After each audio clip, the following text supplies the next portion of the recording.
Ben Shapiro apparently has to weigh in on what's going on. As you know, the women's soccer team has won their fifth.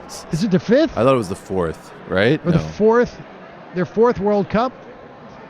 And the star, Rapinoe, I don't even know her first name. It's like it's on the I think list. it's Megan. Megan Rapinoe. In fact, our own former booker, Jess Mabley, got like a picture with for her kid of her. Anyway, but nevertheless, Megan Rapinoe has been outspoken in their critique of Donald Trump and outspoken in their desire to be outspoken.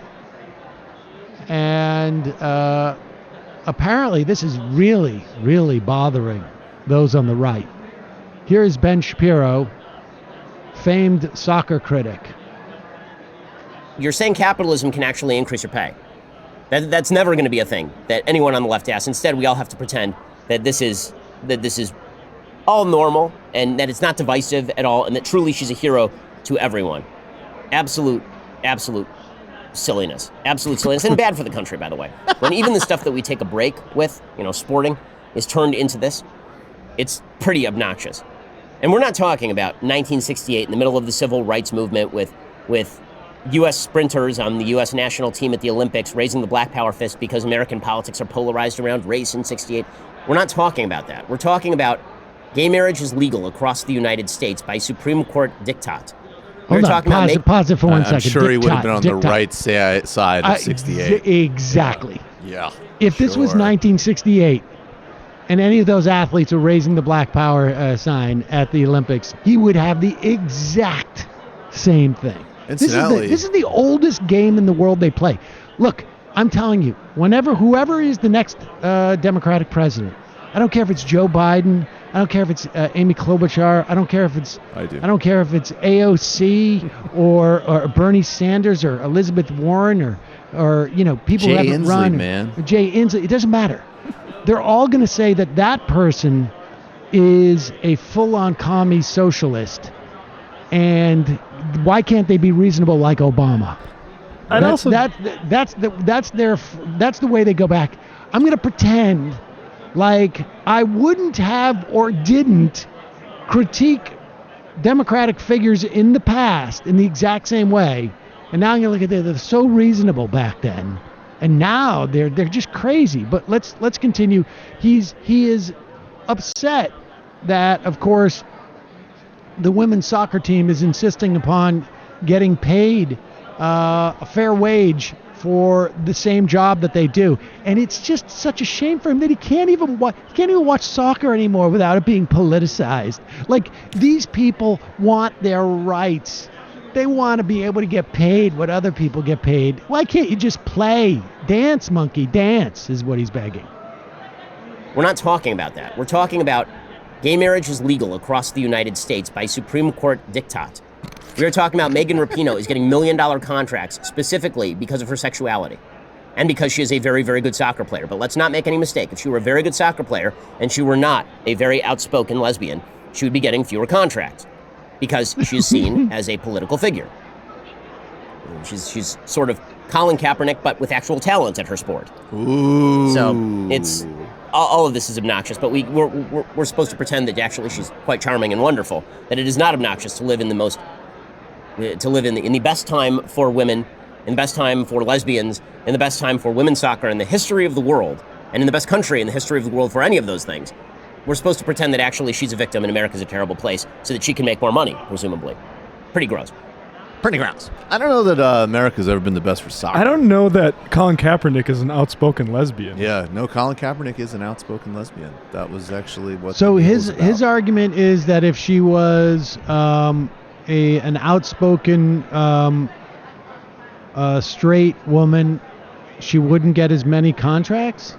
I get probably actually if she was running around saying straight power no marriage equality. Yeah, it actually probably would That's be a the problem. thing. But that's just because we have culturally evolved. Like, Right. Yes, Ben- that would actually be a problem. Ben for says her. something early on where he's like, she Yeah. doesn't want to be a role model to, or she's being a role model to everybody. It's like, no, she's not. She's not trying to be a role model to like nasty little bigots like yourself, Ben. She's trying to be a role model for like people who want to see this country progress. Yeah, I don't even know. I mean, I also just think like I find it so. There's something so torpish about both people who reject sports because they have like some attitude about athletics in general, and then people like Shapiro who are like, this is where we get our entertainment. This is where we tune out. Like this very like weird like politics and sports have always been connected. What are you talking about? It's one of the biggest cultural forces in our lives. Yeah. It overlaps with politics everywhere. There's soccer violence across Europe. There's clubs that are associated with different political teams. It's affects. I mean, even the fist thing that he mentioned hurt those guys' careers for decades, including the Australian guy up there on stage who was in solidarity with them. He had a totally destroyed career too.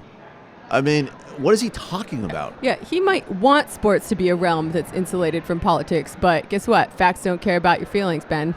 That's right. And Right. on top of it, he also doesn't care about facts being about politics and sports commingling because he just doesn't want politics that disagree with his politics Right. commingling. Right? Like, you know, like He would where was love he? it. I mean, like, what was John Rocker? Like, I mean, like, Or Tim imagine, Tebow. like, yeah, Tebow. like, I'm sure he was not out there criticizing Tim Tebow. Oh my God, and how often, like, why do we have to have religion commingle with our sports? Like, Well, you he know, would, he'd say like being pro-life isn't a political statement. Right. right. Yeah, but it's here's just the thing. any But decent why human why being should statement. religion? But here's the fact is that politics is infused with just about every single thing we do in society. And everything we do, every choice that we make, every choice that is made for us, every context in which we make those choices, in some way is a function of politics.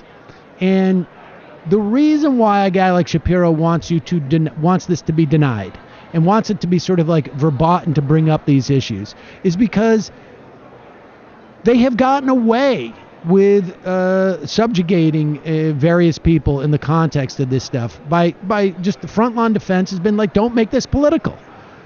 Don't make this about your. I mean, this is the extension of the IDW too, in some ways, right? Because this is what they're saying is like, look, we resent the fact that you now are asserting your right to be offended by stuff that we've gotten away with our whole lives and careers. And we resent the fact that we now have to address this. Like, you're taking us out of our comfort zone, and we have a right to be comfortable because we've always been comfortable. And the fact that you have actually been always uncomfortable and are now finally in a position in terms of society to be able to speak up and say, hey, this is making me uncomfortable. Like, I don't like this. That is what they resent. And that is the entire like sort of like political project of the IDW, and it is it's why they're just squawking so much. I mean, that's just the bottom line. I mean, you know, that's it. Yeah, a lot going on there. But anyways, Great ideas. great ideas. Great ideas. All right, well, folks, Ideas. that's all the time that we have for this program. I will be back here in this space.